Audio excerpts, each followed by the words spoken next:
their face. Have mercy on us all, we pray, that the preservation of the honor of God, bless us, our souls, and all of us, and all saints, Lord, peace to our ladies, and all heirs of life, and praise and glorify you through your Son, Jesus Christ. Through him, and we give all God, and honor you, so that us all glory, and forever. Amen. The Savior's command from you and teaching me there.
For the kingdom, the power, and the glory are yours, now and forever. Lord Jesus Christ, who said to the apostles, "Send you my peace, and in you will plant our sins, but not the faith of the church.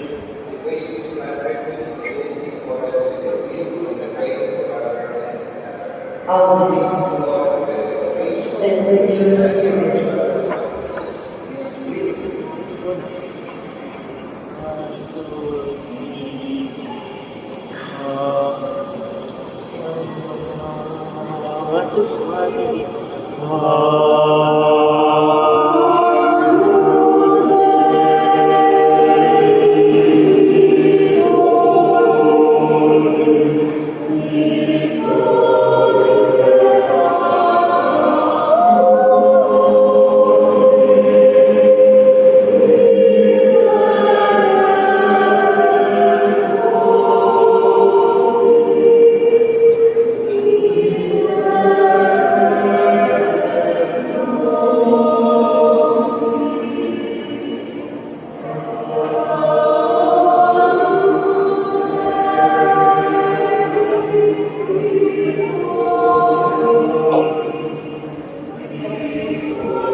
him who takes away the sins of the world. Blessed are those who suffer of the Lamb. Lord, I am not worthy that you should enter under my roof, but only say the word and my soul shall be.